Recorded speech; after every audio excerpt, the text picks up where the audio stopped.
ओम शांति। मैं बीके राजेश्वरी सभी आत्माओं का स्वागत करती हूँ। आज मैं आप सबको बताऊंगी कि हम परमात्मा में मगन कैसे रहें। देखिए, जिस दिन आप परमात्मा में मगन हो जाओगे, आपको आपका जीवन भी सफल हो जाएगा और आपको इस दुनिया की चीज़ दिखते हुए भी नहीं दिखेगी। जिस दिन आप परमात्मा में मगन हो जाओगे, देखिए वैसे क्या होता है हमारे साथ। वैसे तो हम इस दुनियादारी की चीज़ों में मगन रहते हैं, कपड़े लत्ते, खाना पीना, बढ़िया घर, रहन सहन, ठाट वाट, सब इसी चीज़ में हम लोग मगन रहते हैं और इसी के बारे में हम सोचते हैं, जो कि ये सब सोचना हमारा व्यर्थ है, क्योंकि ना तो ये हमारे साथ ये चीज़ें जाएंगी और ना ही हम लेके आए थे। तो इसलिए मैं कहती हूँ कि इन सब चीज़ों से अपना बुद्धि योग हटाओ और उस परमात्मा में अपना मन लगाओ। देखिए, हमारा मन क्यों परेशान होता है? क्योंकि हम परमात्मा में तो मन लगा नहीं रहे, हमारा मन लग रहा है वस्तुओं में। और जब व्यर्थ की चीज़ों में मन लगेगा तो मन भला खुश रहेगा? कभी भी नहीं रहने का। चाहे कितने ही आपके पास धन दौलत हो, सामान हो, वस्तुएं हो, लेकिन मन आपका जब भी नहीं खुश रहने का। भले वो थोड़े टाइम के लिए खुश रहे, लेकिन जैसे जैसे वो चीज़ पुरानी होती रहेगी वैसी वैसी आपका मन भी धीरे धीरे, जब कोई चीज़ पुरानी हो जाती है तो हमारा भी उस जगह से मन थोड़ा हट जाता है। लेकिन आपका मन परमात्मा की तरफ रहेगा तो आप सोचो, हम उस परम पिता परमात्मा के बच्चे होंगे। वो हम आत्माओं का पिता है, वो सदा हमारे साथ था और सदा रहेगा। वो दुख में भी रहेगा, वो सुख में भी रहेगा, लेकिन उसको हर घड़ी अपनी स्मृति में रखो, उसको अपनी यादों में रखो। देखिए, आप जितना परमात्मा की याद में मगन रहोगे उतना ही आप खुश रहोगे। और परमात्मा में मगन होने के लिए आप योग करिए, उससे दिल से प्यार करिए। देखिए, एक तो कहना होता है कि हाँ हम परम पिता परमात्मा से प्यार करते हैं। एक दिल होता है, एक दिमाग होता है, एक कहना होता है और एक करना होता है। ये बातें समझने की हैगी।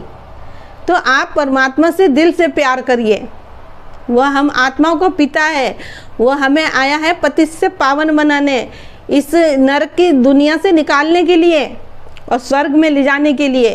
तो आप उसकी श्रीमत पे चलो, उसको याद करो, उसकी बातों को फॉलो करो, तो आप क्यों नहीं आगे बढ़ोगे। देखिए, परमात्मा को याद करना कोई मुश्किल बात नहीं है।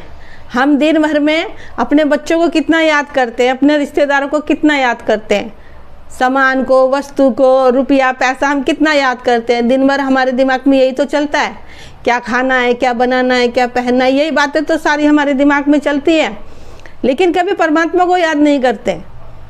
इसीलिए मैं हर एक वीडियो में कहती हूँ कि कर्म हम हाथ से करते हैं और परमात्मा को हमें बुद्धि से याद करना है। तो बाबा क्या याद नहीं रहेगा? लेकिन उसको अपनी स्मृति में लाना पड़ेगा। पहले कर्म करते हुए परमात्मा को स्मृति में लाना पड़ेगा। और आप जब उसकी डेली प्रैक्टिस करोगे तो वो आपकी रूटीन में सब कुछ आ जाएगा। देखिए, आप उस परम पिता में मगन रहोगे, उसके ज्ञान का चिंतन करते रहोगे, परमात्मा को हर घड़ी मन ही मन उससे बातें करते रहोगे, तो आप ऑटोमेटिक ही इस दुनियादारी के मोह माया से ऑटोमेटिक दूर हो जाओगे। लेकिन इसके लिए बाबा की बातों को फॉलो करना है, जैसे कि मुरली सुनना और योग करना, बाबा से बातें करना, अच्छा सोचना, अच्छे विचार अपने अंदर लाना। तो ये बातें आएंगी छोटी छोटी सी, जो आपको फॉलो करनी हैगी। क्योंकि पढ़ाई तो देखो पढ़नी पड़ेगी ना बाबा की।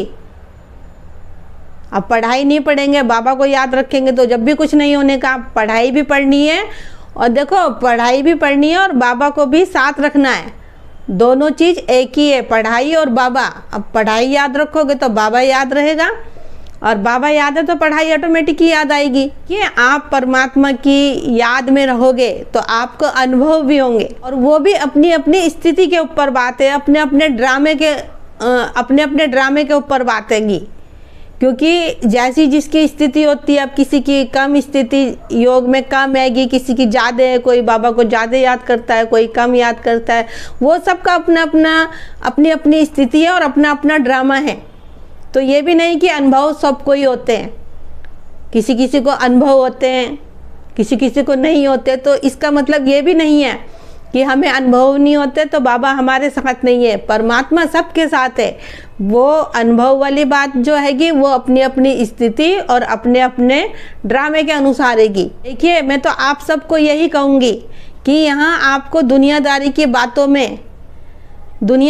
बातों में या देहवान में आपको मगन नहीं होना। आपको होना है मगन बाबा की यादों में, बाबा की बातों में, क्योंकि बाबा की यादों में और बातों में मगन रहेंगे तो हम बाप समान बन जाएंगे।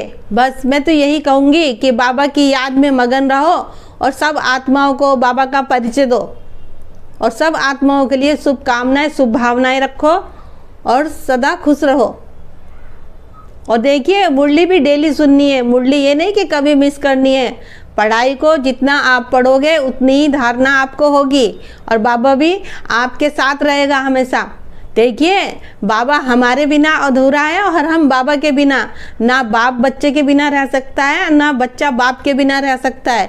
इसलिए कहती हूँ कि बाप को हमेशा अपनी स्मृति में रखो, उससे बातें करो। तो मेरा आज की वीडियो बनाने का यही उद्देश्य है कि हम बाबा की याद में मगन कैसे रहें। तो ठीक है, फिर चलती हूँ। कल फिर मिलूंगी कोई नई वीडियो के साथ। जब तक के लिए ओम शांति, ओम शांति।